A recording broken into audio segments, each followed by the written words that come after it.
अहमदाबाद विमान हादसा केवल एक तकनीकी विफलता नहीं बल्कि सिस्टमैटिक लापरवाही और जवाबदेही की कमी का दुखद उदाहरण है।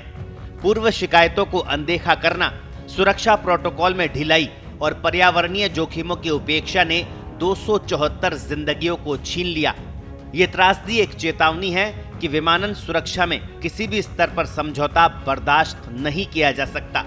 सरकार, एयर इंडिया और एयरपोर्ट प्रशासन को मिलकर न केवल इस हादसे के कारणों का पता लगाना होगा बल्कि भविष्य में ऐसी घटनाओं को रोकने के लिए ठोस कदम भी उठाने होंगे। इन मौतों का जिम्मेदार एक व्यक्ति या संस्था नहीं बल्कि पूरी प्रणाली है जिसे अब सुधार की सख्त जरूरत है। केवल एक यात्री चमत्कारिक रूप से जीवित बचा। इस त्रासदी ने न केवल देश को झकझोरा बल्कि कई गंभीर सवाल भी खड़े किए। क्या ये हादसा तकनीकी खामी, मानवीय लापरवाही या अनदेखी का परिणाम था? आखिर इन मौतों का जिम्मेदार कौन है? विशेषज्ञों की माने तो इस हादसे का सबसे बड़ा जिम्मेदार एयरपोर्ट प्रशासन और विमान चेक करने वाले इंजीनियर है, जिनकी लापरवाही 274 लोगों को अकाल मौत दे गई। हालांकि हादसे की जिम्मेदारी तय करने के लिए जांच पूरी होने का इंतजार करना होगा।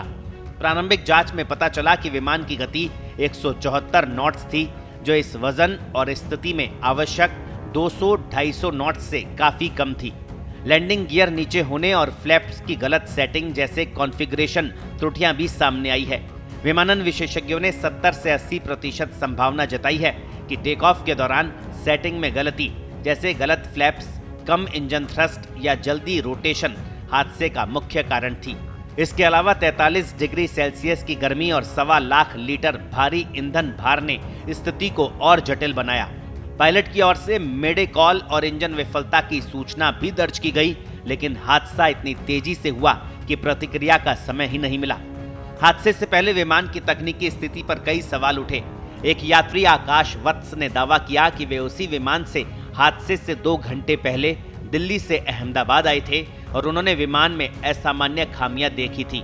एक अन्य स्रोत के अनुसार बोइंग 787 ड्रीमलाइनर के साथ पहले भी विवाद रहे हैं, जैसे बैटरी की गड़बड़ी और टेस्टिंग के दौरान आग लगने की घटनाएं। इसके अलावा बोइंग के एक पूर्व इंजीनियर सैम सालेहपोर ने कंपनी पर मानकों के उल्लंघन और सुरक्षा चिंताओं को दबाने का आरोप लगाया था। कुछ विशेषज्ञों का मानना है कि फ्लाइट मैनेजमेंट सिस्टम ने गलत डेटा जैसे गलत वजन या तापमान डाले होंगे, जिसे पायलटों ने दोबारा जांचा नहीं। इसके अलावा स्टाफ की लापरवाही की भी बात उठ रही है। क्या ग्राउंड क्रू ने प्री फ्लाइट चेकलिस्ट को ठीक से फॉलो किया? क्या इंजीनियरिंग टीम ने विमान की तकनीकी स्थिति की पूरी जांच की? ये सवाल अभी अनुत्तरित है। एयर इंडिया की ओर से प्रारंभिक बयान में हादसे पर शोक व्यक्त किया गया, लेकिन जवाबदेही पर कोई स्पष्ट रुख नहीं दिखा।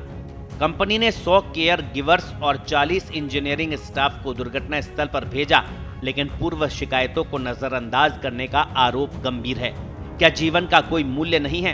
बोइंग और एयर इंडिया दोनों की सुरक्षा प्रक्रियाओं पर सवाल उठ रहे हैं। यह हादसा कई स्तरों पर लापरवाही का परिणाम प्रतीत होता है।